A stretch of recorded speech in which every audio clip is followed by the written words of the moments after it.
Welcome. Welcome to our program, Individual Experiences of the Second World War. It is the second of four events in celebration of Blavatnik Archive's 20th anniversary since our founding. Across the four events, we highlight the power of popular and personal artifacts to preserve and illuminate the past. I'm here to welcome you, the audience, to thank you for coming, and to welcome and introduce our esteemed and fascinating speakers. Few words about turning 20. Maybe these words, for those who were here last time, are a little different in the first program, or you won't notice. Naturally, we've grown and changed a bit. Physically, we've added some space, approximately 200 square feet, which probably doubles our size. Maybe that's not such a big change there. In other ways, we've grown exponentially, like the number of collections and items in those collections, and the advancement of relevant scholarship and classroom use. We've had the opportunity to build exhibits and produce creative storytelling projects, taking advantage of capabilities that our emerging digital world offers.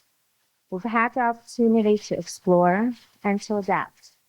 And I just want to say it's Len Blavatnik and Alex Blavatnik and the Blavatnik Family Foundation have made all of that possible. With their support and with the unique and unparalleled environment they established, that encourages responsible exploration and which values innovation. Some things, however, stay the same, and we're committed to keeping it so. Our team members are absolutely irreplaceable, both immediate, Aaron Kreisworth, creative director, Oleg, our editor, Natalia Shnetrov, our administrator, Brennan Schechter, historian, Polina, more about him to come. And so many teammates that make our village. Our catalogers, team members at Access Industries who are here, a digital infrastructure developer, Kanwar Nasir, and our institutional partners, our friends, and our families. We continue to be committed to partnering with scholars. That's another thing that we're committed to that's not going to change, to help us understand our own collections and to provide interpretations and context for our growing public audience.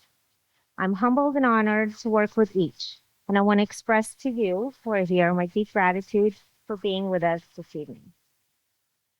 Um, each of our four programs in this anniversary series is meaningful to us because it comes directly from the subjects in the archives collection. In our first program, we talked about generalization of experience, literally visually erasing any unique physical traits and creating the monoface and mono outfit, which was explained then. Now, we turn over and we dive into the individual experiences. Most of our collections preserve individual experiences. And beyond work, they're so very personal to me. In our Veteran and Ephemera project, which is one of the collections that will be highlighted today, we met nearly 1,200 veterans in 11 countries to record and preserve individual experiences of Jewish veterans who fought in the Soviet armed forces. My father, Leonid Reines, is the one who sat across 950 of these veterans, listened to them, and asked them questions. My mother sat with the veterans when they told her about the photographs and documents they brought to the recording sessions. Leonid transcribed each interview, averaged 9 single-space type pages, that's 10,800 pages, without AI. Each of their letters and postcards and diaries when available. Many more pages about which he speaks incessantly, mostly to my mom. He was directly affected by the war as a child, as was my mother, especially by the siege of Leningrad, as were all members of my family, of any really surviving Soviet Jewish family. So imagine all the pieces connecting, the connection they made with the veterans they met, and their own individual experience in World War II, together with their intimate long-term participation in the Archives Veteran Project. All of that put together is incredibly unique. And finally, with so much footwork completed, we're privileged to learn from the scholars who've been working with these individual stories, who reveal so much about them, removing perhaps our own shades of subjectivity. I know that firsthand because I have had the honor to work closely with each scholar here, and I've been fortunate to learn so much from them, so directly. We're thrilled to be able to gather together with all of you this evening in this wonderful and special building to hear their fascinating insights. I'm so grateful again to each of you for presenting. So I will introduce each speaker one at a time, and we're gonna start with Brandon Schechter. Brandon Schechter serves as the Blavatnik Archives historian. He's the author of The Stuff of Soldiers, A History of the Red Army in World War II Through Objects, which won the American Historical Association's Paul Birdsall Prize for the most important work published in English on European military or strategic history since 1870. Schechter taught at Sarah Lawrence College, Columbia University, New York. Wow, that was not a good one. I'm sorry, we won't say that university. Just kidding. New York University, NYU Shanghai, Brown, and USC Berkeley, where he received his PhD in 2015. Schechter is currently writing a book comparing U.S. Army chaplains and Red Army political workers in the Second World War. Brandon, please.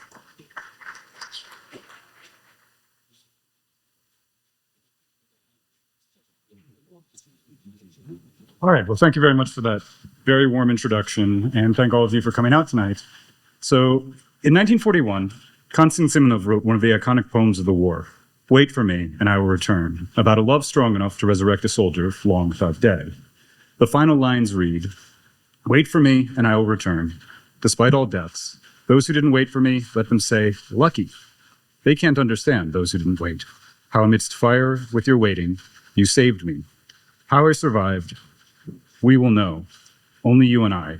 Simply you knew how to wait, as no one else. End quote. For many, this poem could take a bitter turn. They waited in vain. But for Solomon and Elisheva Kansedagas, a young Jewish couple caught in the whirlwind of the war and the Shoah, this, along with other tropes of wartime propaganda, framed their experience and correspondence.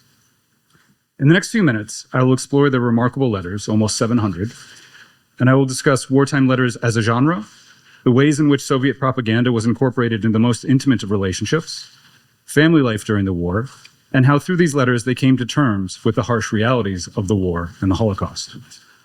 So let me introduce our heroes. Solomon Kansedakas and Elisheva Fagenberg came from a Jewish milieu where Russian, Yiddish, Polish, and Lithuanian were all used. She grew up in pre-war Poland, he grew up in pre-war Lithuania. Their last name is in fact a Lithuanianized version of Cohen Tzedek. They were young communist activists who met in Vilnius in 1940, fell in love and had a child, Alexander, who will be referred to as Alec throughout these letters. Solomon was actually released from a concentration camp as the Soviet Union annexed Lithuania because of his underground communist activities. Solomon would continue his work as a soldier, becoming a political worker in the Red Army. And Sheva, in the course of the war, became a student, something relatively rare from people from the West and the Soviet Union. She would become a journalist, working mostly in Polish, both in print and on radio, and eventually a candidate to the Communist Party. And what's remarkably rare about this collection is we actually have both sides. We have both her letters and his letters. Usually only the soldiers' letters survive. So let me talk a little bit about wartime letters as a genre, something I've spent a lot of time working on in my career. They serve a variety of purposes. For most people, this is the only form of communication that they have with their loved ones. There's no regular leave in the Red Army, although Solomon and Sheva do actually see each other a few times in the course of the war, particularly after he gets wounded. So letters are basically the only way to insert yourself into the everyday life of loved ones. As Solomon wrote in March of 1945, quote, I beg you, buy something nice and say that I sent it. You have to take a picture together with Alec, if you can, at full height, end quote. This is a way of keeping tabs on your family. This is a way of fulfilling your roles in your family, whether as husband, son, brother, friend, whatever. There's a common theme throughout these letters is actually people fighting over pauses in communication, and there's a lot of repetition of information because people are never sure if their letters are making it through, and also unsure whether or not they're getting them in order. Letters, probably most importantly, serve as proof of life, that the person who wrote it was at least recently alive. As Sheva wrote in March of 1943, quote, every day without a letter troubles me, although I try to be calm and mature. But if there is no letter and no news gets to me, I will wait for you all the same. Wait until the end of the war and think about how you will return, and we will live our lives well together, end quote. Censorship and custom shaped letter writing. As Solomon noted in a February 1943 letter, quote, "You often ask me to tell about myself, my life. This is a fairly difficult task, because we are forbidden to write about the most interesting things. My personal life boils down to the battle life of the unit and the worries connected mostly with the family situation," end quote. Soldiers were forbidden from writing any information that could be useful to the enemy or damaging to morale in a dynamic censorship regime. Topics included information about their commander, unit, types of weapons, geographical location, losses, diseases, and of course, anything defeatist or anti-Soviet could lead to the prosecution of the letter writer. Nonetheless, forbidden topics often got through. And it's worth noting as well that, and this is in no way unique to the Red Army, this is a general thing about wartime letters, there's a tremendous amount of self-censorship that's taking place here. So let me talk a little bit about propaganda and its place in their letters. Both Solomon and Schechter were dedicated communists and often incorporated propaganda tropes in their letters. As a political worker, Solomon was a representative of the Communist Party in the army, and a division made up largely of soldiers who had become Soviet citizens only in 1940, when Lithuania was annexed by the Soviet Union. Party work consisted of monitoring soldiers' moods, spreading the party's message, and inspiring soldiers, channeling their emotions to the war's end. Schechter, as I mentioned, joined the party as a candidate during the war. She became a journalist, writing articles promoting a Soviet worldview and helping to Sovietize Lithuania. As a result of this dedication to the party, current propaganda campaigns seeped into their personal letters. Solomon echoed a major campaign to promote the heroic deeds of the 28 Panfilov men in the summer of 1942, which a post-war investigation later proved to be a fabrication. He wrote, quote, "It is clear that we should win, and that we will triumph no matter what. The enemy will be stopped. Winter, when Moscow was in danger, on one part of the front battled 28 guardsmen. Politrukhov said, 'Russia is vast, but there is nowhere to retreat. Behind us is Moscow.' And they perished, not letting the enemy pass. That is how every fighter, political worker of the Red Army should behave, and then the enemy will not advance. You are certainly reading newspapers. You know what our beloved comrade Stalin now demands of the Red Army. I have no doubt that this mandate will be fulfilled as well as the previous ones," end quote. Late in the war, Schechter also expressed her love for Stalin, writing, quote, "Today I had such a joyful day, hard to tell it all. I just heard Stalin, how he spoke from the heart. There is no one like him," end quote. They both joked about a 1944 law introducing medals and benefits to encourage women to have more children, between 8 and 10, in the face of devastating losses during the war.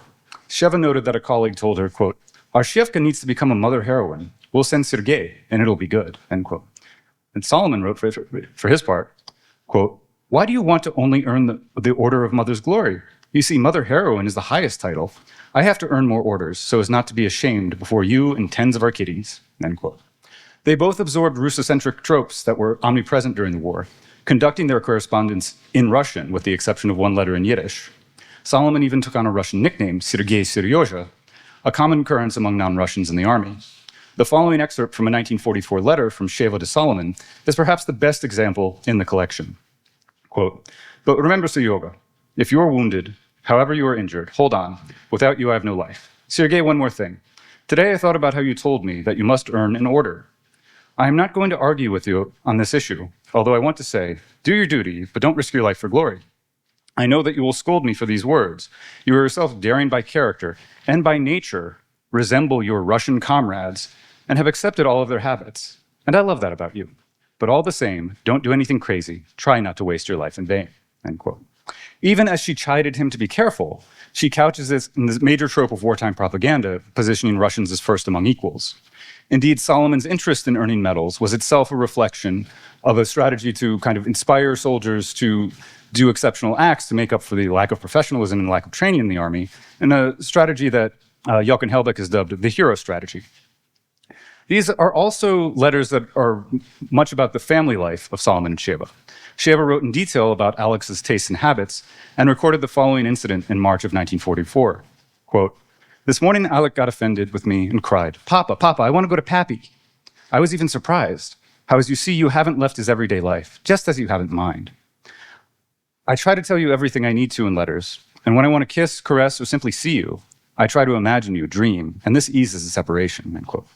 These letters are filled with longing. Schechter wrote in October of 1944, quote, "If you only knew, if you only understood how unbearably hard it can be without you. It is hard for me to view your picture. Today I looked at the last one that you sent me from Kuibyshev, and I shook. You are so strong there, manly, that it simply draws me to you. Seryozhenka, I don't have the strength to wait. I, as before, jump at every call. At least let me hear from you, Guy. Have mercy on a person." End quote. Towards the end of the war, Sergei also expressed his longing, quote, "All week my heart aches, physically hurts, that it seems that at any moment it will break down, give out. I know that all I need to do is come to you, hear one kind word of yours, and it will pass. Now I lay on the bunk and will lie without sleep until morning. And tomorrow, as always, go to the troops on the front line, and none of them will think that this calm, strict officer, who has looked death in the eye tens of times, barely kept himself from weeping, remembering and thinking of his beloved. I'm a gruff, maybe even callous person, who has buried tens of my best comrades in this war without a tear. I can handle anything, but I can't be without you. Without you, there is no life." As communists at war, love and hate were important parallel emotions, as wartime propaganda often equated the intensity of hatred for the enemy with that of love for one's family. Solomon imbibed this ideology, writing in July of 1942, quote, "In order to stroll with sweet Sheva, I must destroy the German. With a submachine gun or anti-tank rifle, it's all the same. In order to love, one must hate. That is the logic of things.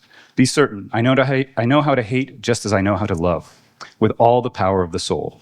Life taught me this over many years, and sooner or later, the German will feel my hatred, just as you, Oleg, my love. Be certain," end quote. Finally, they were dealing with the harsh realities of the war in these correspondences. Solomon was wounded in his unit's first battle in the winter of 1943, a disastrous offensive in which they advanced without artillery support against entrenched positions. In March of 1943, he wrote, quote, "I was wounded in battle in the left hip by mortar shrapnel with a broken bone. Yesterday, I arrived at the hospital. They operated on me, pulled out a 5-centimeter fragment, and put a plaster cast on me from toes to nipples. I got through the pain well, and I'm already much better. Please, Shevenka, my beloved, don't worry. I wrote everything, hiding nothing. Now I need one thing, frequent letters from you." End quote. Sheva faced desperate material conditions, especially after returning to Vilnius in 1944, which had been under German occupation. Oleg was near death from measles. Their apartment was without glass in the windows, and they were without firewood. Sheva wrote, quote, "Sergei, if I didn't stand watch over his health, didn't take care of him not sleeping so many nights, it's unlikely that he would have been saved," end quote. Sheva chided Sergei for buying into state propaganda that claimed to look after the families of Red Army soldiers. Quote, you are still a little boy, naive and optimist. It's time to cure yourself of this childish disease," end quote.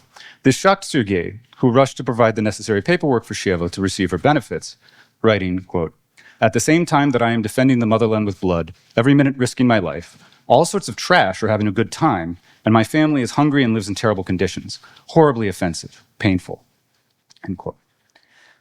But even worse than bureaucratic indifference was the incomprehensible destruction the war had wrought.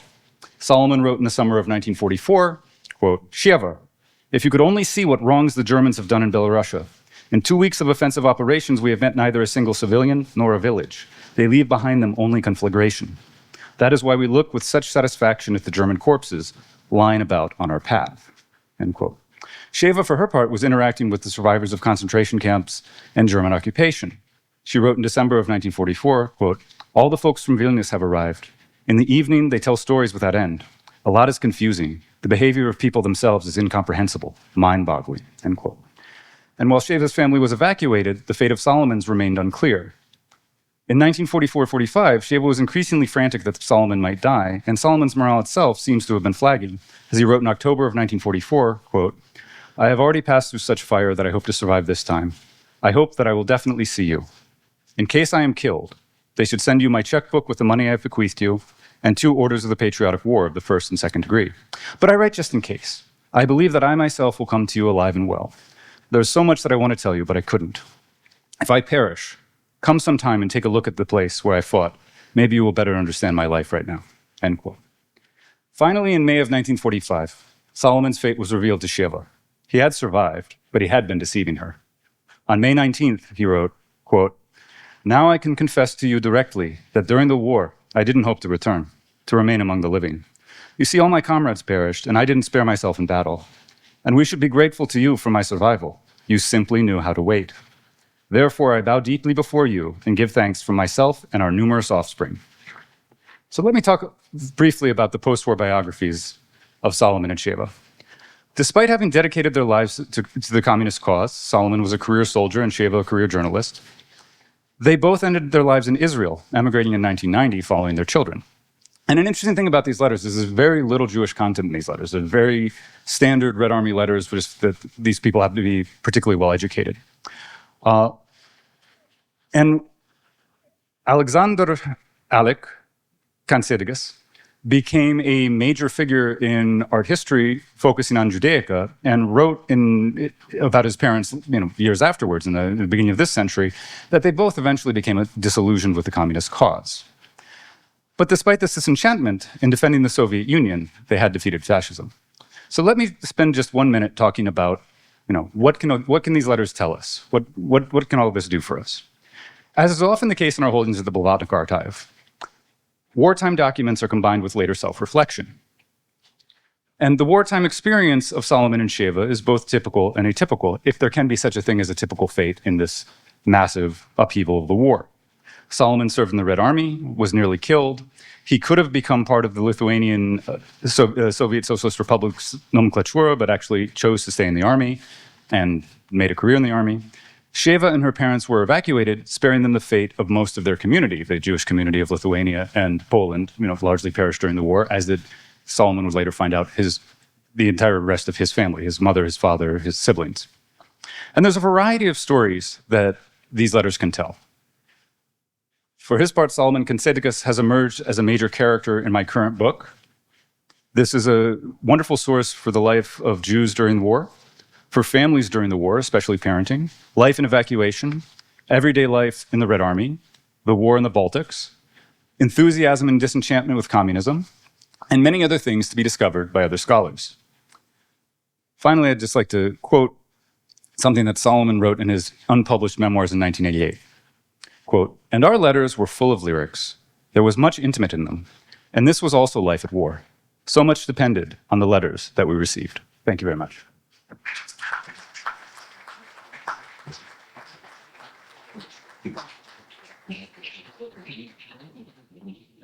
Okay. And I just switch. Second. Okay.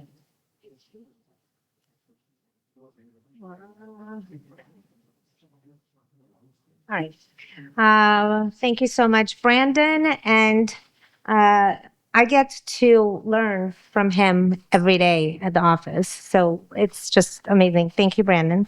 Our next speaker, Oleg Budnitskii, is currently a fellow at the New York Public Library's Dorothy and Louis B. Cullman Center for Scholars and Writers, and from 2011 to 2023 was the founding director of the International Center for the History and Sociology of World War II and its Consequences, Higher School of Economics, Moscow. He's the author of or co-author of 10 books, and editor or co-editor of 27 other volumes on Imperial Russian, Soviet, and modern Jewish history. His most recent books are Jews in the Russian Empire, War, Conquest, and Catastrophe, Jews in the Soviet Union, A History 1939-1945, and Another Russia, Studies in the History of the Russian Emigration.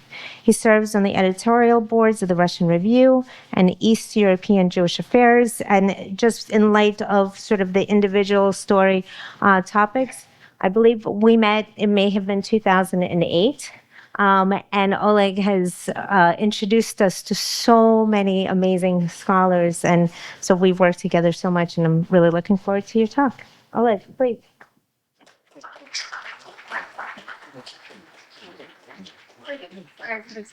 I was all ready, and then I didn't press one button.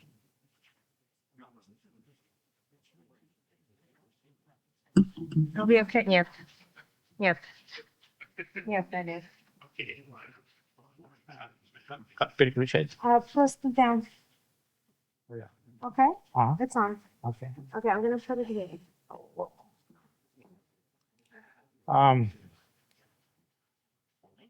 Okay, let's start.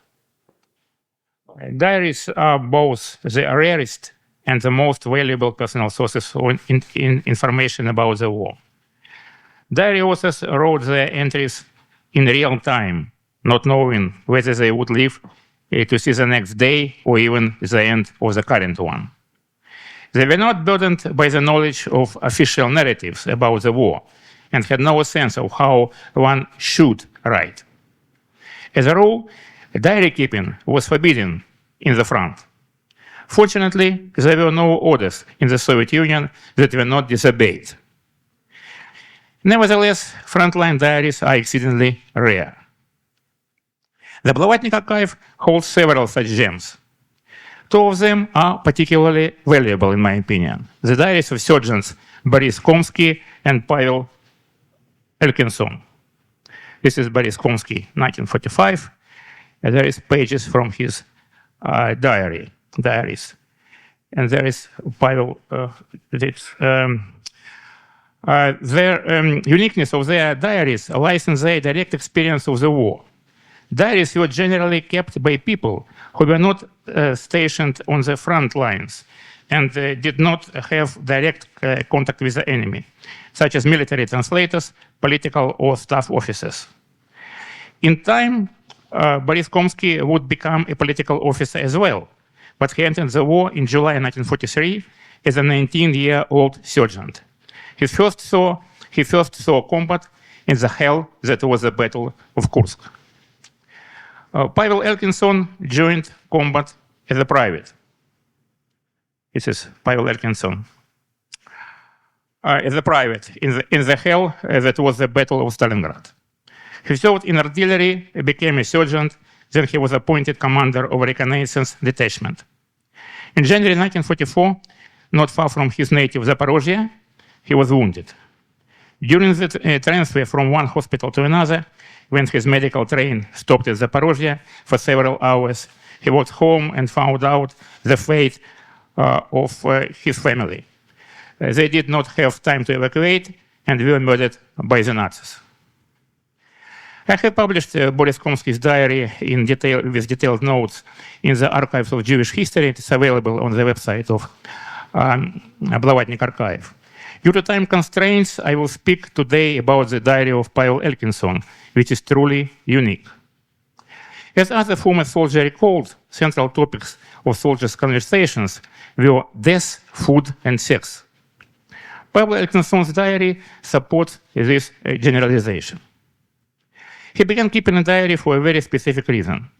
On August 28, 1944, Elkinson wrote, it's a military ID of Pavel Elkinson. This is his diary.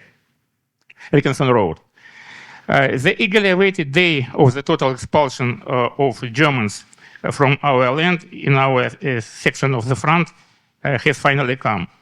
Here is the Prut River. Here is the border. Tomorrow we will cross the border. I never thought I would ever go abroad. I really want to remember and note down everything I have seen. After all, this kind of thing only happens once in your life.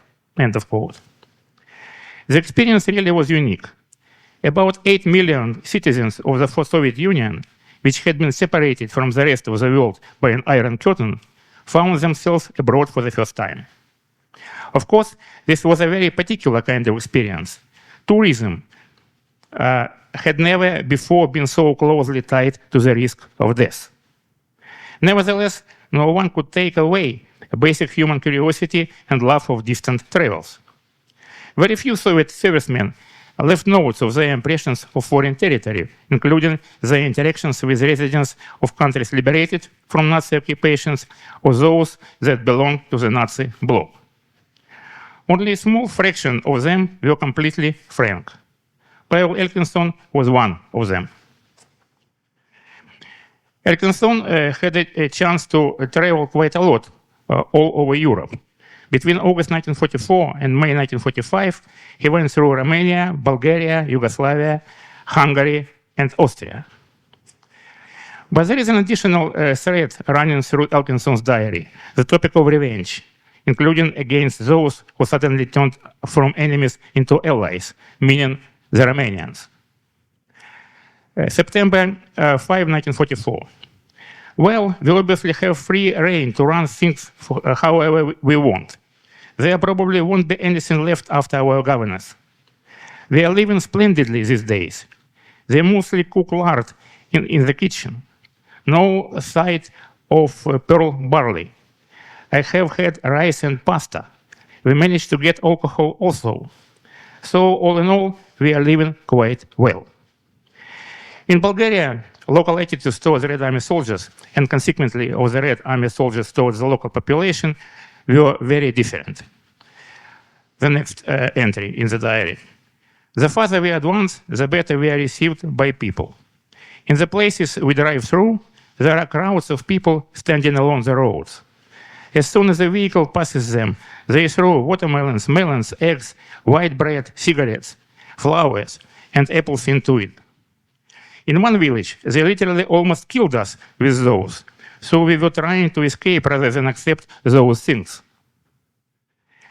Long story short, they greeted us better than our own people whom we liberated from the German scum. Next entry. We are stationed in the village Trubach, getting a day's rest. We have procured 18 liters of wine today, so my head has been spinning all day. Now not a day goes by that we don't drink. You could become a real alcoholic here. Every local here has vodka, and wherever you go, they treat you, even when you are just walking in the street. Elkinson's unit then returned to Romania. Everyone is giving us dirty looks. They say that they write in their newspapers that the Red Army looted Romania. Those bastards. How would they feel if we were doing what they had done in our territory? In the town of Petroshani, Pavel recorded his impressions along with some philosophical reflections they inspired.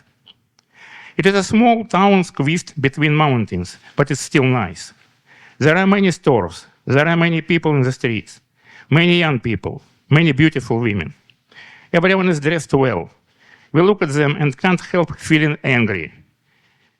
Why are they better off than us?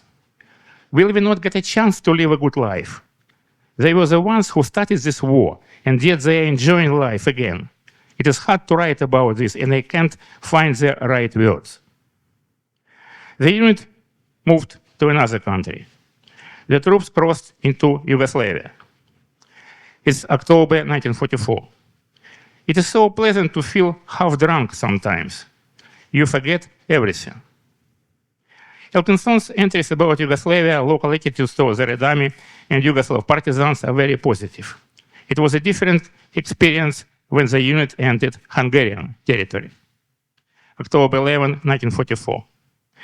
Many Hungarians ran away and left everything behind. Some stayed. They are scared. When you enter a house, they treat you to whatever you want. There is a lot of wine. We drink without pause. In Hungary, the Red Army met fierce resistance. October 17, 1944. The locals fear us and are not very friendly, which is understandable. Our Ivans will do 100 times more of what the Germans did in our territory. They take whatever they want. There are cases of women getting raped already. They will remember us for a long time. Given what they are doing here, what will happen in Germany? October 26, 1944. The battles are fierce, are very fierce.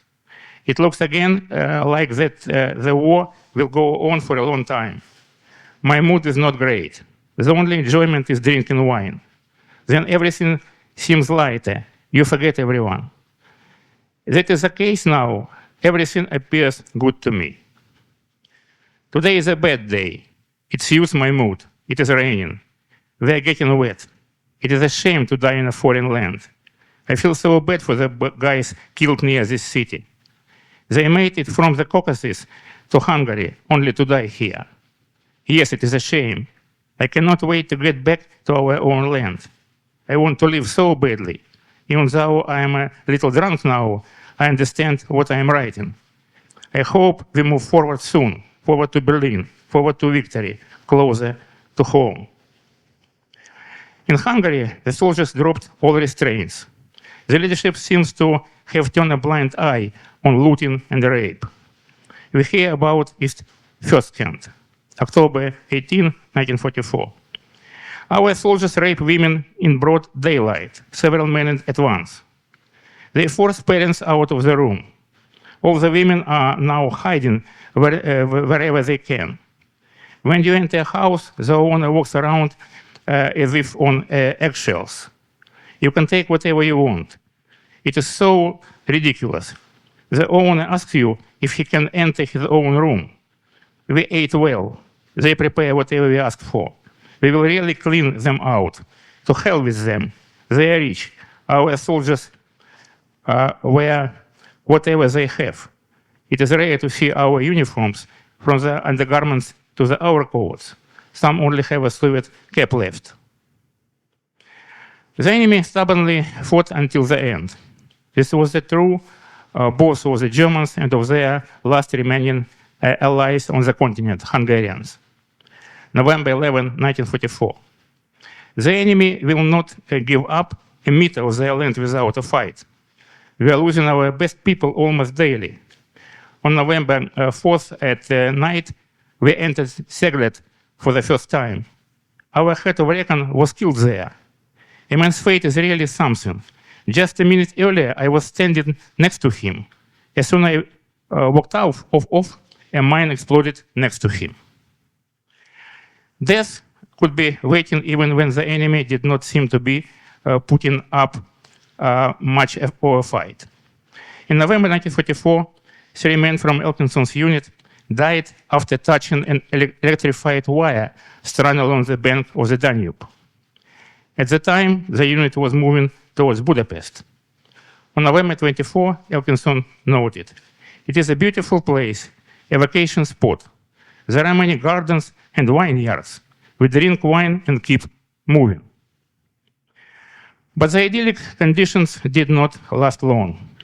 The next day, Sergeant Elkinson, who, judging by his short entries, was not prone to despondency or reflection, made an entry that carried a rare hint of despair. A massive, fierce battle flared up again. When will this end? The damned Fritzes do not want to retreat. Planes have been bombing us so all day, non-stop. It is not a very pleasant scene. Towards the end of the day, tanks began advancing on us. The weather is bad, foggy, so we only noticed them when they were 350 or so meters away. We barely managed to drive them off. Once again, 1 person was killed and 2 were wounded today. You really need some nerves to see and experience this every day without a break for a 3rd year in a row. The question of when you turn will come keeps going around in your head. The fighting kept Elkinson away from his diary. On New Year's Eve, he wrote, "It has been exactly a month since I wrote anything. It has been absolutely impossible to do that. We did not emerge from combat. We crossed the Danube at night on 4th, 5th, and now we are on outskirts on Budapest. We have not gone many kilometers, but the battles are horrific." Life, however, went on, despite everything. On January the 3rd, 1945, he made an entirely different kind of entry. "The head of reconnaissance and I are picking up girls every night. So, all in all, life is not too bad for now. In original, каждую ночь с начальником разведки ходим по бабам."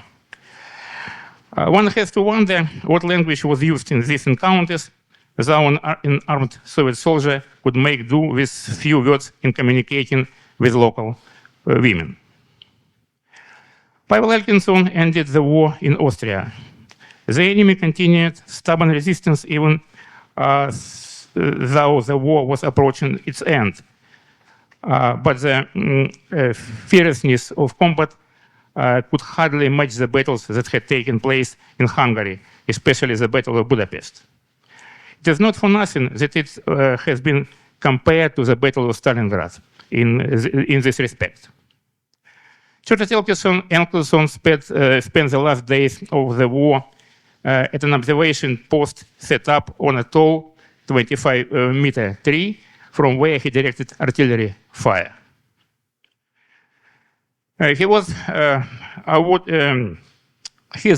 Elkinson's chief awards were, in fact, 2 medals of courage, and he did not receive the first until 1944. There are honorable awards, but they obviously do not truly reflect the contribution of a person who went through the hell of Stalingrad and Budapest, as well as dozens of less famous hotspots. Elkinson was demobilized and returned to Zaporozhye a year after the end of the war on May 15, 1946. He graduated from a machine building institute, became an engineer, and worked at as a shop manager of a major factory in his native city.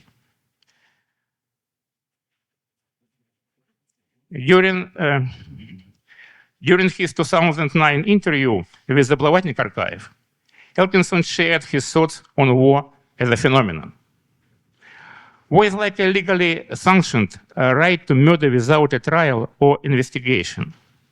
Many people become hostages in such a situation. Killing is allowed. Every country thinks that the more enemies it kills, the better. So in a way, everyone who took part in the war was sentenced to death. For some, this sentence lasted for almost 4 years, and it was the law. People cannot seem to agree to abolish war. All problems must be solved peacefully. These thoughts might seem banal, but that is important here is not just what is said, but also who says it. In this case, it is someone who took part in a war whose death sentence lasted for almost 4 years. And this gives his words a different weight. Thank you.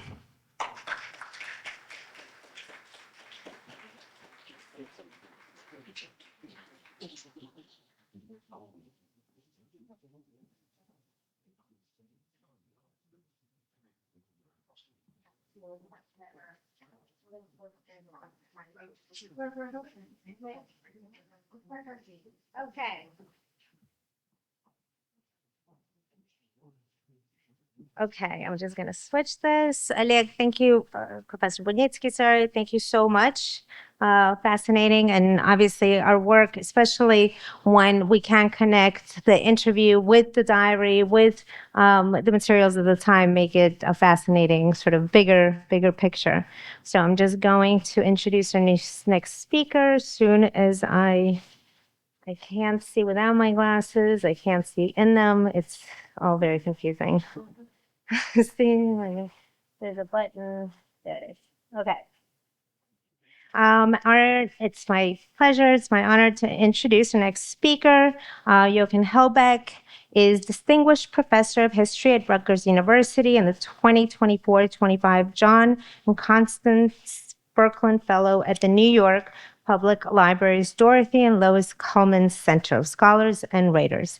He's the author of Revolution on My Mind, writing a diary under Stalin and Stalingrad, the city that defeated the Third Reich. His new book, World Enemy Number One, Nazi Germany, Soviet Russia, and the Fate of the Jews, is in press. The release date is October 21st, 2025. Jochen, please come on up.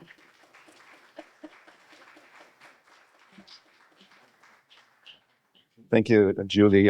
Thank you, Oleg. I think it's absolutely appropriate that I speak after you. I have this deep sentiment that I was chosen to be a fellow in the Cullman Center to really be Oleg's sidekick and to speak Russian. My Russian improved greatly over the course of the year, so I'm grateful to you for the company. And I'm grateful to speak here. My talk presents a snapshot from a vast interview project that was carried out by a group of Moscow historians under the aegis of the famous historian Isaac Isarionovich Mintz, who during the Second World War carried out this phenomenal project. To document the nature and impact of Nazi rule, they toured the liberated areas of the Soviet Union, interviewing hundreds of Soviet citizens who had lived under enemy occupation. Trailing the Red Army on its path of liberation or reconquest of occupied Soviet soil, small teams of historians and stenographers visited smoldering towns and villages in southern and western Russia, in Ukraine and in Belarus, where they spoke with scores of witnesses recording each of their words.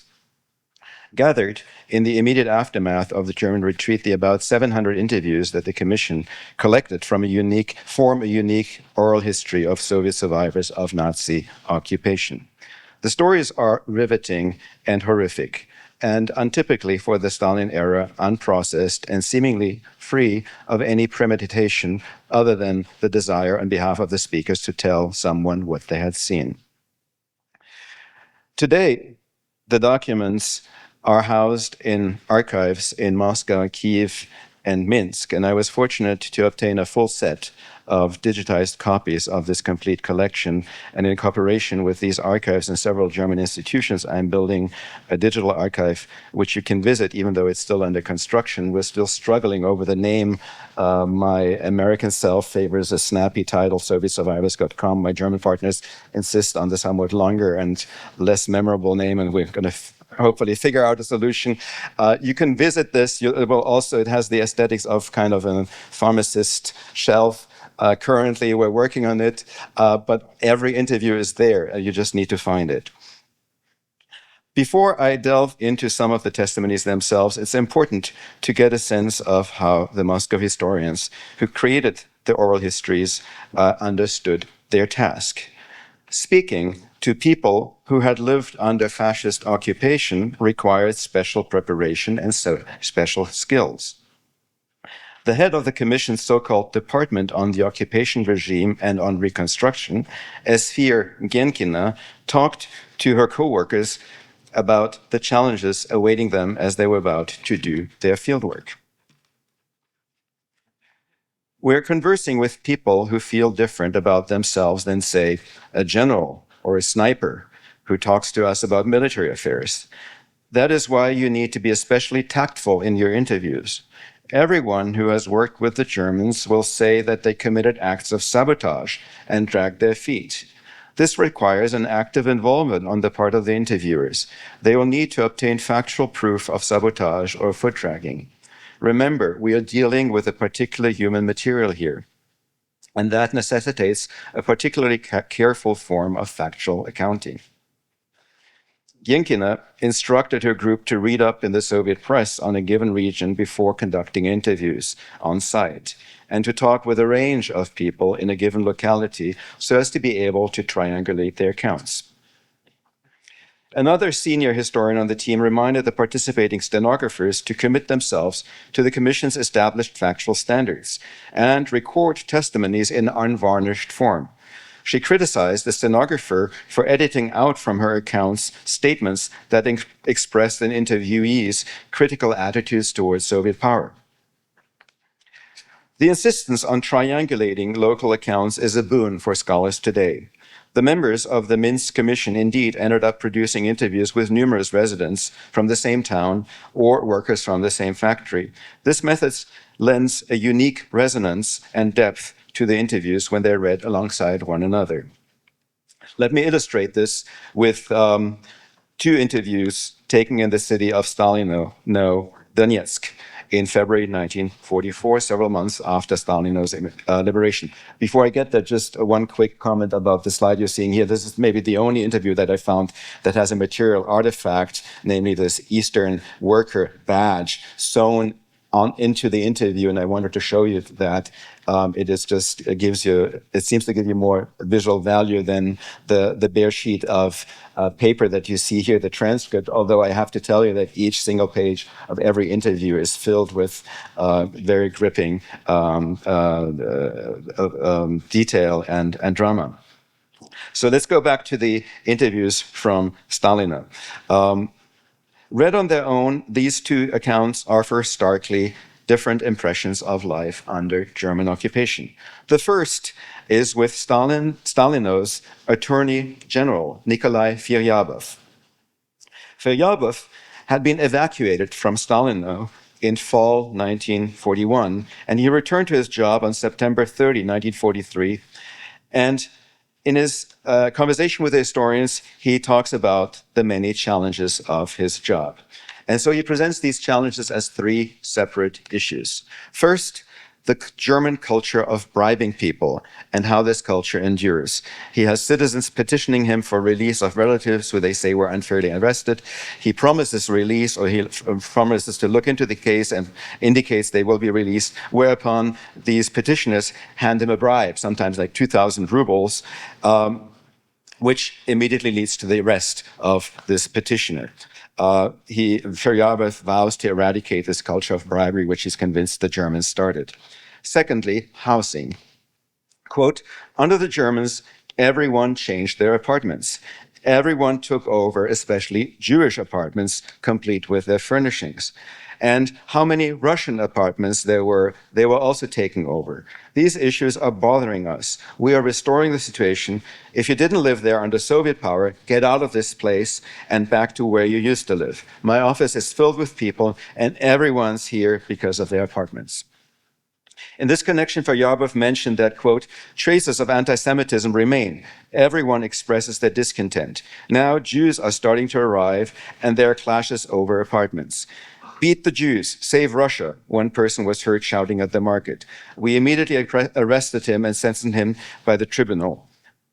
The attitude of the population toward Jews is not good. They don't express it openly, but make it very clear nonetheless. Here, the Germans were very successful. Feryabov then turns to the third issue, the behavior of women under German occupation. And he introduces this subject with the following words. There's a lot of debauchery. Many women tell me that rarely anyone here was not lecherous. Most women behave that way. That the Germans raped our women is nonsense. In reality, I'm convinced of this. It was the women themselves who raped the Germans. Never did I come across a case where a woman came up to me and said that she had been raped by a German. I'm not saying that this didn't happen, but it was not done on a broad scale. End of quote. To corroborate this view, the Attorney General referred to the many women in liberated Stalino who suffered from venereal diseases, and to the fact that many of the city's women were seeking to shelter Red Army men in their homes. Now, compare Feryabov's statements to the testimony of physician Sofia Niriavskaya, who had lived under German occupation for 2 years. She had not evacuated. Quote, I've seen so much sorrow. I still have the sense that I'm in full mourning. You can't remember all the horrors of the German presence here, but there are specific events that are so ingrained in your memory that you'll see them until the day you die. Niriavskaya then discharges her memory of specific events, the German killing of communists, Jews, and POWs. All of this corroborated by evidence. Quote, Jews weren't allowed medical treatment. Shumilina and I would treat them in secret. So many of them were mutilated, broken arms, festering wounds, bloated from starvation. From some of the injuries, you could see clearly how unimaginably badly they had been beaten. Instead of killing them, they beat them to extort money. This was being done by Russians, traitors who had joined the collaborationist police. Then she turns to the subject of women to offer a stark refutation of what the Attorney General had said in his interview. Quote, I came across a lot of women who were living with the Germans, the Franz Hansis, as they are now called in the city. In the first days of the occupation, there was a massive increase in venereal diseases. Soon there were specialized camps for infected women where they would have to stay for at least 6 months. Many uninfected women ended up there as a result of the Germans' diagnostic system. If a German just pointed a finger to a woman and said she was infected, she was taken and sent off to the camp, no questions asked. Whether because of drunkenness, mischief, or because they had raped them in the night, the Germans would report whoever they wanted. As soon as they refused to live with one of them, especially the German officers, they're sent to Germany. In the village of Kalinovka, there lived a family, a father, a mother, a 15-year-old boy, and a 14-year-old girl. One night, 4 German soldiers broke into their house and accused them of being partisans. They beat the boy with within an inch of his life, and they beat the father, who barely made it. They locked the door and tied up the mother. The four of them raped the girl right in front of her. Then they took everything and left. The father beat on the window and yelled for help. Nobody came. The girl was beside herself. I tried to comfort her for a long time. I said she should think of this rape as a serious injury, like being bitten by a rabid dog. Fortunately, she didn't get reported for infection, but the mother was very worried that she'd try to kill herself. I'm reading and providing Niyevskaya's account not simply to invalidate the perspective of Firyab, of the Attorney General, because both testimonies also read as self-justifications. Niyevskaya justified her continued work as a doctor under the Germans, while Firyab emphasized the challenges of his work as an Attorney General. But there were also instances when perspectives of officials returning from evacuation and the experience of residents on the ground converged. To restore Soviet authority in every liberated town or city, political officers of the Red Army would distribute pamphlets and hang posters explaining the Soviet war effort. Party leaders organized public lectures and film screenings on the horror of Nazi occupation. The galvanizing effect of such gatherings took even the organizers by surprise. In the southern Ukrainian city of Melitopol, the head of the municipal administration summoned all residents to a political rally 6 days after returning to his ravaged hometown in late October 1943. Upon his first re-entry into the city from which he had been evacuated in fall 1941, the official, by the name of Vasily Filipovsky, initially distrusted his constituents, believing that they had all sold out to the Germans. His stance softened somewhat when he saw people arrive with red flags and Stalin portraits that had been carefully stashed away during Nazi rule. Filipovsky opened the meeting and invited locals to share their traumatic experience under German occupation. Several people recounted the horrors that they had experienced. The last to speak were 4 partisans, 2 men and 2 women who had joined the partisan movement after the Germans shot their spouses, children, and parents. At this point, Filipovsky later recounted, the people in attendance were overcome by emotion. Quote, what we witnessed was not a regular meeting, it was a single roaring and howling. The stories were so horrible, we all stood there unable to move. The meeting organized by Filipovsky was not just a display of Soviet power.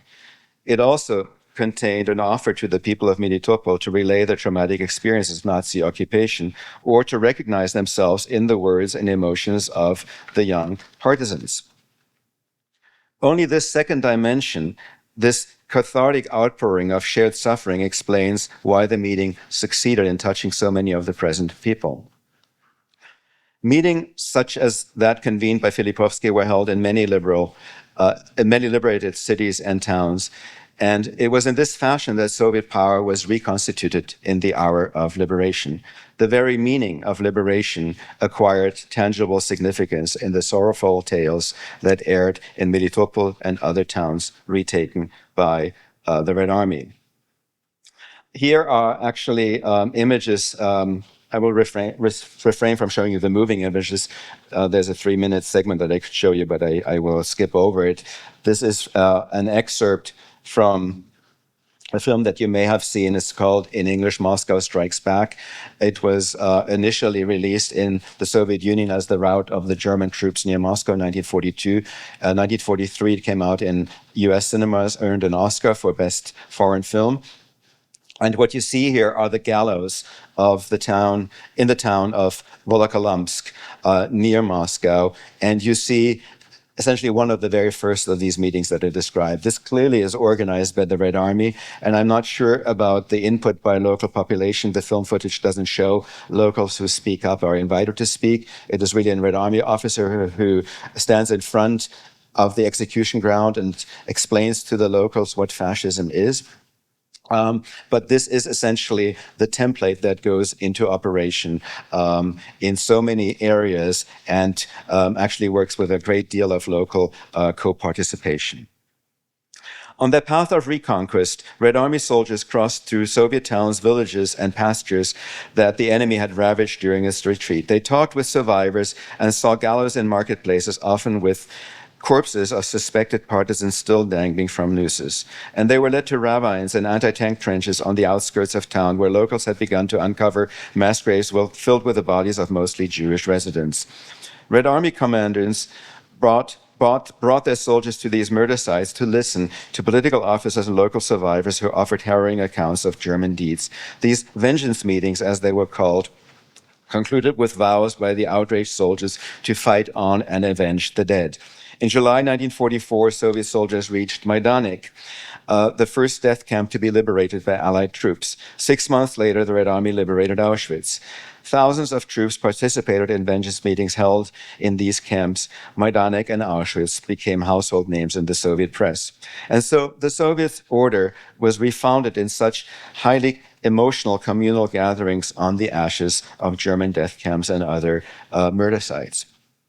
In closing, it is curious that the affective resource that I've just described remains so little used in the post-war, that Soviet officials did not tap more into this unique resource to refound or to continue to refound Soviet power after the war had ended. Victory Day was briefly introduced as a holiday and instantly abolished. The commemoration of the war or suffering remained officially muted for the next 2 decades as state leaders, in their insistence on rebuilding the Soviet Union and facing the future, did not want citizens to look back. For this reason, May 9, the anniversary of war's end, was to be an ordinary workday. But as research by Arkady Zeltser and Misha Gabovich has shown, Soviet veterans began celebrating May 9 informally, taking time off to mourn and drink.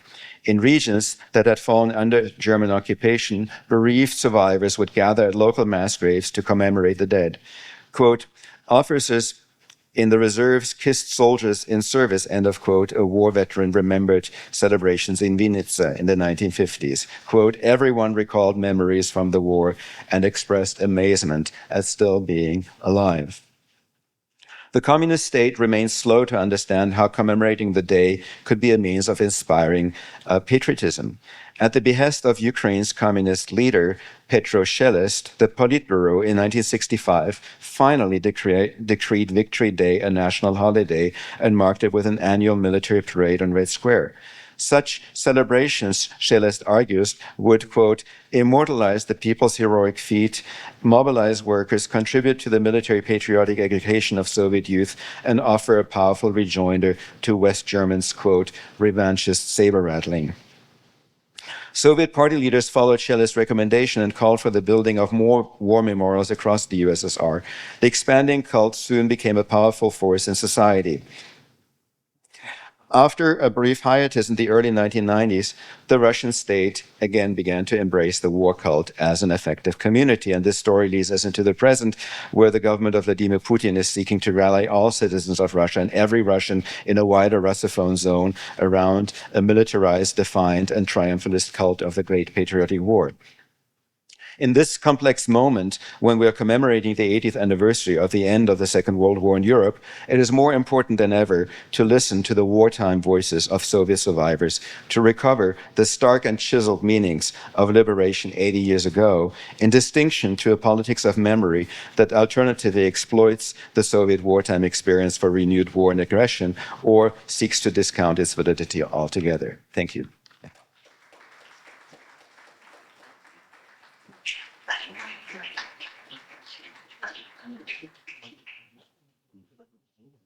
Thank you so much, Jochen. It's really fascinating.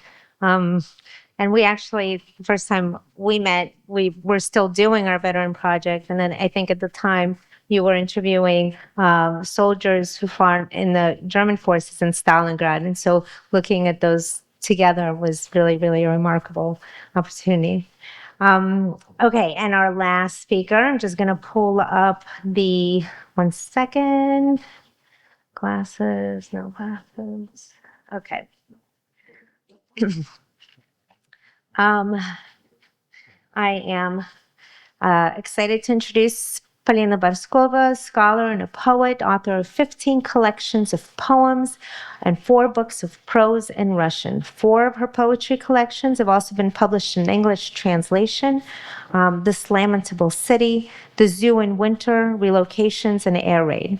Her collection of creative nonfiction, Living Pictures, received the Andrei Belly Prize in 2015.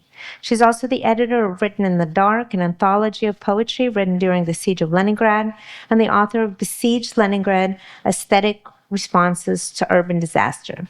Barskova teaches Russian literature at UC Berkeley, and we've been working together since, I think it's 2014, so please welcome.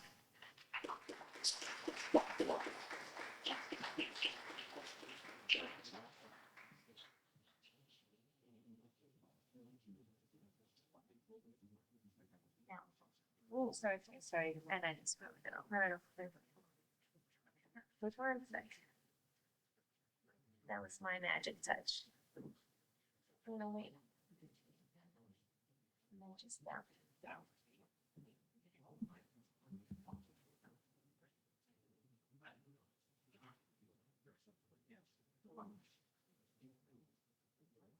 Unlike the protagonists of the stories told by my esteemed colleagues, my hero today is an unlikely one. Pyotr Kornilov never participated in military action. He was not a soldier, rather a civilian par excellence, an art historian, a collector, a writer, and a bureaucrat. And yet I argue that this exploration of his life story and his work during the siege of Leningrad allow us to look into some of the most exciting and most difficult questions of the history of Soviet war, and specifically history of the siege of Leningrad. These questions pertain centrally to the area that to this day strikes us as filled with contradictions and challenges, that is, of Soviet propaganda. Actually, it is now, after February of 2022, after the beginning of Putin regime's war against Ukraine, that study of Soviet and Russian propaganda in general and military propaganda in particular has been acquiring new urgency and poignancy. We are indeed cursed by the rare historical opportunity to observe and even live through the rise of the mighty machine of the new Russian military propaganda that claims to be variously connected with and indebted to the propagandistic inventions from 1941 that are being fiercely recycled and repurposed today. With disgust, curiosity, and mournful awe, one might observe how different modes of propaganda are being activated and reactivated, and this is why now is the time to ask questions about this extremely effective and sly kind of weapon, and to look much closer at how culture was made during the Second World War in Soviet Union.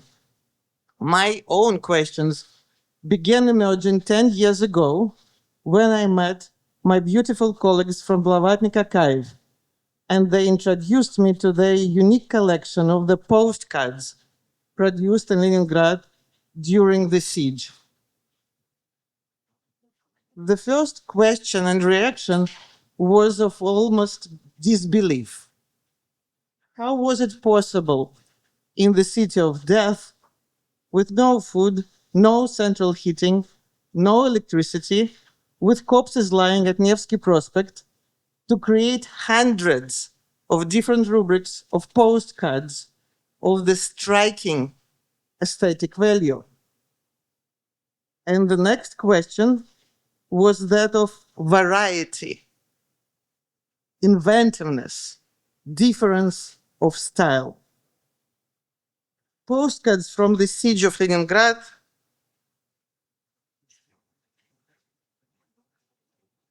are the opposite of uniform. They deliver their ideological messages in various inventive shapes and colors, making these very messages voluminous, sometimes, I dare say, witty and subtle. And the answer, or one of the most productive answers to the question, who was responsible for this striking richness, the answer was one Pyotr Kornilov, one of the most educated, free-minded, and inventive organizers of the life of art in the city of disaster. Who was he? Here we see him with two works of art, which he often used to explain himself. Kornilov was responsible for the richest collection of Leniniana in Soviet Union. And this is how he would explain himself to the Soviet authorities when he wanted something from them. The reality was much more multi-layered. Let's look at it. His interest in art began in his youth. Born in 1896 in Simbirsk, otherwise known as Ulyanovsk, after 1924, yes, of course, the birthplace of Vladimir Lenin, Kornilov became passionate about art in his teenage years, inspired and encouraged, as he writes in his memoirs, by his school art teacher. His education was interrupted by the Russian Revolution and the Civil War. After spending 2 years in one of Moscow's higher education institutions, he was drafted into the Revolutionary Red Army in 1918 and consequently participated in the Russian Civil War, serving mostly in Siberia. After he was demobilized in 1921, Kornilov began working in Kazan's Central Museum of Tatarstan. This museum referred him to study archaeology and art in Leningrad, formerly St. Petersburg, formerly Petrograd, where he combined his studies with work in various cultural institutions of the former imperial capital. It was during this period that Kornilov became a part of Leningrad's artistic circles, forming closer relationships with many renowned artists, most of whom were members of the World of Art, Mir Искусства movement, an artistic group focused on depictions of the past and present of the city that became so important for Kornilov's intentions and aspirations. In 1932, Kornilov was appointed as the head of the Department of Graphic Art of the prestigious State Russian Museum, Русский музей, thanks to his old friendships and relationships that he built carefully from the 1920s. At the museum, Kornilov initiated exhibitions, publications about the artists, and did his own research work. It was in this capacity that Kornilov entered the trying years of war, during which he combined his position at the museum with his work in publishing and for the Soviet organs of arts and propaganda. During the first months, awful months of the German invasion, Kornilov, like many other Leningraders, was assigned to defense-related work, service at the military enlistment office, while also participating in the evacuation of artworks from the Russian Museum. Kornilov and his wife Yelena also managed to send their teenage son with an evacuation train to Kazan. Yelena, as well as Kornilov's mother Vera, stayed in Leningrad. Kornilov later wrote in his diary, "I so wanted my mom and Lyoля to go there too, but they absolutely refused to leave me alone. I am grateful to them for this sacrifice. I know that without them, I would die." After the initial chaotic months of the invasion, as life within the besieged city began to somewhat stabilize, Kornilov went on to hold a number of positions at various cultural institutions in the city. and continued his work in Russian Museum.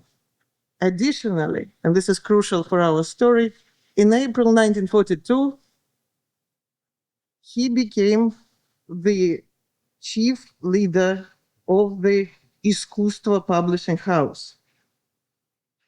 There he was a crucial figure in the poignant renaissance of Leningrad's visual art during the siege, as well as he was the leader of the efficient operation of postcard and poster production in the city. He managed artists' work from the discussion of initial ideas and sketches to the creation of the final version for printing. This work was under the tight control of city and party authorities, which he battled in the endless bureaucratic debates. His main opponent was an artist Vladimir Serov, who then chaired the Leningrad Union of Artists, and whose view on the needs of art during the siege was strictly limited by the party line. The dialogue between Kornilov and Serov could and maybe should be turned once into a Hollywood movie. As he began this position, Kornilov wrote in his diary, "Unfortunately, I am still barely finding my footing. The work is interesting and enticing, but I feel that my initiative will always need to be coordinated with various organizations." His involvement with artists went far beyond his professional mandates and interest in artistic diversity. However, in the early months of the siege, with the descent of Leningrad into its first winter of cold, darkness, and desperate hunger, Kornilov, along with the vast majority of the intelligentsia in the city, had found himself in dire living conditions, receiving the minimal norms of bread rations. Even then, at the time, living with his wife and mother at the tiny apartment in the Russian Museum, he strove to help those who found themselves in even worse circumstances. Librarian of the museum later wrote, "Several times a week, Kornilov could be seen with a knapsack or a sled on which he carried firewood to the artists. It wasn't just firewood that Kornilov took to the artists. In her siege time diary, Anna Остроумова-Лебедева, basically the only woman in the Мир искусства realm, details the morsels of food he brought when he came to see her every Saturday during the first siege winter." In one of her diary entries, and Остроумова-Лебедеva's siege diary is one of the most controversial and exciting of the hundreds I've read. February 13, 1942, at the peak of the so-called season of death, Kornilov visits Остроумова-Лебедева, who is 70 at the time. She writes down what he brought her: a tiny piece of meat, half a glass of cabbages, 4 dried mushrooms, 4 frozen potatoes. For us, it was a treasure.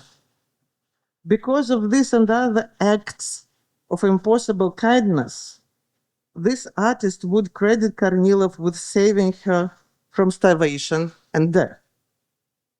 Остроумов's friendship with Kornilov, described by both in detail in their diaries, gives us an idea of how one culture official was able to save lives and bring inspiration to the starving artists, many of whom in the past had been part of the Мир искусства movement, which did not fit with the agenda of then prevalent socialist realist approach to art. And now, in the 1940s, we were living on the margins of the official Soviet art world. By bringing her tiny potatoes, as well as by commissioning her artworks that would become the Leningrad siege postcards, Kornilov wasn't just saving life of the remarkable and unique artist, with her own art view ostensibly different from the artistic sense of the so-called high Stalinism era. He was also changing, enriching, complicating, confusing the realm of the siege art. Kornilov was also a zealous collector, also in his own fashion. He collected for Russian museum. Artists freezing in their studios and apartments gave him their works to be saved, and he brought them to Russian museum. Here is one such scene. Again, I quote the diary of Kornilov. Before leaving, I packed my gift in a bag, tied it up, and attached it to my sled. I descended with huge difficulty from the second floor. I continued on toward the Litani Bridge slowly. Everything was going smoothly, I thought, until upon entering the bridge, my sled with the bag tipped over to the side. Asking anyone for help in those days was difficult. I knew it. Everyone was exhausted. And my load was just books. I got down on my knees, and after a long time, I managed to get the sled back on its runners. I moved forward again, toward the Fontanka, past the Summer Garden, along Sadovaya to Inženierная Street. The hardest part was carrying the gifts up the stairs to the second floor of our apartment. It took me hours, and I was very proud of myself. This vision of the Soviet bureaucrat Kornilov on his knees collecting the books and artworks given to him by the grumpy, elderly Остроумова-Лебедева amidst the ice desert remains for me the symbol of the desire to protect the world of art, мир искусства, without the quotation marks, from its extinction. Another aspect of Kornilov's spectacular siege work is the rich corpus of his critical writing about artistic life in Leningrad. One finds his writing today not only in the archival records of the bureaucratic exchanges and annals of the decision-making, which postcards and posters should be published and which should be revoked or rejected, yet also in the newspapers and curatorial materials for the exhibitions that took place in the city. He writes about the siege diligently, curiously, about the siege art of the various genres, especially ardently about such curious and important phenomenon as exhibitions of the siege art which happened in the city right from the very first winter. From our contemporary perspective, Pyotr Kornilov appears not only as a loyal friend working to help desperate artists in the dire conditions, but also as a curator, a mediator, whose artistic agendas were inclusive, subtle, diverse, difficult, enough to allow for the astounding richness of the siege postcard style. And now I would like to finish with showing you some of the things I talked. So this is the proud object created by Kornilov's rival, Vladimir Serov. And I think when somebody tells you that there will be a talk about the siege postcards, this is how one imagines it. And this is how Kornilov imagined the siege postcard propaganda. And this is what he actually commissioned from Остроумова-Лебедева. If you think about Soviet propaganda, please look at this. One of my favorite things I found, and they write about their relationship. Actually, it wasn't ideally smooth. Остроумова-Лебедева would often get offended at him, at something he would say about her work. They would disagree, and then they would discuss this project over the frozen potatoes. But we have the series, and in the Blavatnik archive, this is where I saw it for the first time. In general, since I mentioned Мир искусства so many times, this was the principal topic for Kornilov's activity. Thanks to him, many images, and I'm talking about, again, basically dozens and dozens of images of the siege city that were created and turned into postcards. For example, this is one of my favorites by the artist Pavlov, where we have whole collection of the images of the bronze horseman, Медный всадник. And here we have it at once protected and visible for the citizens of the besieged city. And here, of course, is something that many of us who read or studied the siege saw so many times, the image of getting water from one of the rivers. Again, something that Kornilov insisted on, that people should know about the bit conditions, everyday life in the city. Again, something that didn't make Serov entirely happy. Here is them sitting in a Russian museum, fully dressed. And at the end of my presentation, something that makes heart of every historian sing, stenogramma. Actually, this stenogramma, and when I said that one, maybe me, who knows, time will show, should write a script or a play, actually it's written for us. In this particular stenogramma, we see disagreement between Serov and Kornilov, and also we can read that this very series of the postcards by Остроумова-Лебедева was rejected. The committee led by Serov, I read with huge difficulty, высказывается за отклонение of these postcards, этих открыток, как материала, имеющего только художественно-историческое значение для нашего времени. And this is the title of my presentation, in accordance to my thought that something that has only historical and artistic significance for the time of trouble might be and should be studied in full many decades later. Thank you.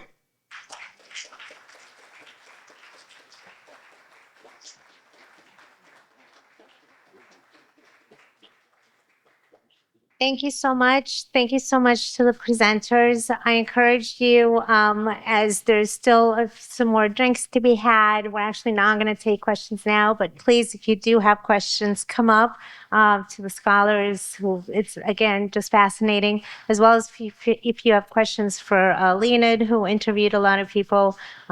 Please, I'm so grateful that you've joined us today. Thank you so much for coming, and that's it. Absolutely. Oh, no. And just a reminder, September 25th is our next program. And there's more information coming. Thank you.